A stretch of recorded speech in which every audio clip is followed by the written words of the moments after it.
आज आप सब लोग बड़े प्रसन्न नजर आ रहे हैं, है ना। मैं समझ रहा हूं कि आपके अंदर ये प्रसन्नता क्यों है। फिर भी मैं आपके मुंह से जानना चाहता हूं, आज आपके अंदर ऐसी प्रसन्नता क्यों है? बोलो। हमारे आने से, ध्यान रखो, गुरु के आने से एक पल की प्रसन्नता होती है और गुरु के साथ रहने से पूरे जीवन प्रसन्नता होती है। हमारे हृदय में यदि ऐसी श्रद्धा बन जाए और श्रद्धा से हम अपने गुरु और प्रभु को अपने हृदय में विराजमान कर ले, तो हमारा जीवन सदाबहार प्रसन्न बना रहेगा। आज निश्चित रूप से आप सबके बड़े सौभाग्य का उदय आया है। आया है कि नहीं आया है? मुझे याद है वो क्षण जब 1995 में हम यहाँ आए थे, तब के राहतगढ़ में और अब के राहतगढ़ में मुझे जमीन आसमान का अंतर दिख रहा है। लेकिन लक्षण तो उसी समय दिख गए थे। कहावत है, पूत के लक्षण पालने में होते हैं। मैंने उस समय आप लोगों से कहा था, पता नहीं आप लोगों को याद है या नहीं, पर मैंने एक वाक्य कहा था, राहतगढ़ की समाज भले छोटी है, इरादे बहुत बड़े हैं। याद है आप लोगों को? और आज उसी इरादे की अभिव्यक्ति मुझे आप सबकी भावनाओं में दिख रही। आज जिस तरह का उत्साह और उल्लास आप लोगों ने प्रदर्शित किया है, इसने इस बात को साबित कर दिया है कि राहतगढ़ के लोगों में देव, शास्त्र और धर्म के प्रति, गुरु के प्रति कूट कूट कर श्रद्धा भरी हुई है। ये भरी होनी चाहिए, बंधुओं। इस बार हम लोगों का जो यहाँ आना हुआ है, वो एक विशेष प्रयोजन से हुआ है ना। ये अवसर आपको मिला है। गाड़ी की दिशा तो कुछ और थी, लेकिन आपके पुण्य का जोर ऐसा था कि पश्चिम की गाड़ी पूरब की तरफ मिल गई। आज के संदर्भ में 4 बातें आप सबसे कहूंगा।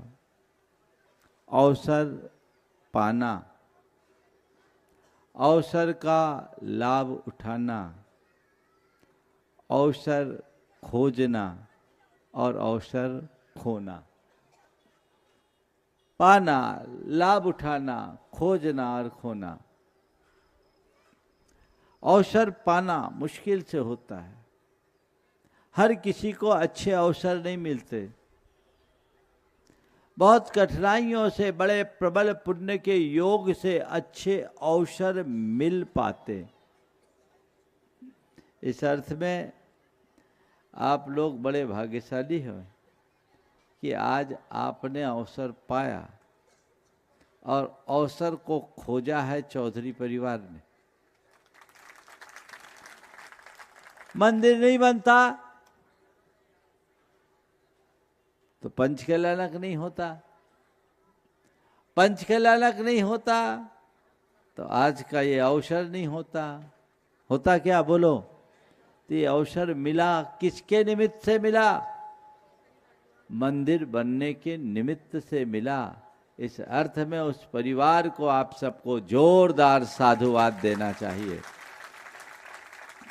और मुझे इसलिए भी प्रसन्नता है, और मैं इसका उल्लेख केवल इसलिए कर रहा हूं कि उन्होंने मंदिर बनाया, पर मंदिर बनाकर समाज को समर्पित करने का प्रशस्त भाव रखा। चाहते तो पूरा मंदिर बनाए, अपने हाथ में प्रबंध रखते, व्यवस्था रखते, कोई महाराज को पकड़ लाते, पंचकल्याणक भी करा लेते। लेकिन ये इनके प्रगाढ़ औदार्य की अभिव्यक्ति है कि इन्होंने समाज को साथ रखने के भाव से, समाज के साथ रहने के भाव से इसे समाज के लिए समर्पित कर दिया। और यही प्रशस्त परिपाटी है। हम मंदिर बनाने में निमित्त बनते हैं, मंदिर हमारा नहीं, मंदिर तो भगवान का होता है। एक अच्छा कार्य किया, निमित्त आया, अवसर आप सबको मिला है। अब बात केवल एक है कि अवसर का लाभ कैसे उठाए, है ना। पंचकल्याणक हो रहा है। मैं मानता हूं कि पंचकल्याणक की औपचारिक शुरुआत भले 27 तारीख से होगी, पर मेरे नज़र में आपके पंचकल्याणक की शुरुआत तो आज से ही हो गई कि नहीं हो गई। अब क्या करना है, इस अवसर का लाभ उठाना है। लाभ लेना है कि नहीं लेना है, कैसा लेना है। सवेरे से आ गए, कार्यक्रम अटेंड कर लिए, भोजनशाला में निपट आए, हो गए अवसर का लाभ। ये लाभ, इस लाभ में भला नहीं। हमारे लिए इस अवसर का सच्चा लाभ तब मिलेगा जब हम इसके हर आयोजन, हर अनुष्ठान में भागीदार बने।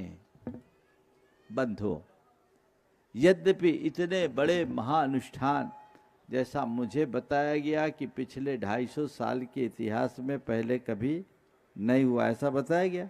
मंदिर तो यहाँ विशाल विशाल बने, भव्य भव्य बने, पर सब पुराने पुराने मंदिर हैं, प्रतिष्ठाएं भी उसी हिसाब से हुई होगी। लेकिन इतना तो तय, तुम जितने लोग हो तुम्हारे होश में तो नहीं हुआ। अब पता नहीं आगे कब होगा, तो हमें इस अवसर का लाभ उठाना है। अवसर का लाभ, पहली कोशिश करो कि हम इस पंचकल्याणक में कोई सुपात्र बन करके इसका पूरा लाभ उठाए। और पंचकल्याणक का सबसे बड़ा लाभ किसको मिलता है पता है? किसको मिलता है? सौधर्मेंद्र को। किसको मिलता है? जिसके हाथों ही सारी क्रियाएं संपादित होती है। पहली कोशिश वो भाग्यशाली होगा जिसे सौधर्म इंद्र बन करके इसकी प्रतिष्ठा करने का, कराने का सौभाग्य मिलेगा। समझ गए? और ये किसको मिलेगा?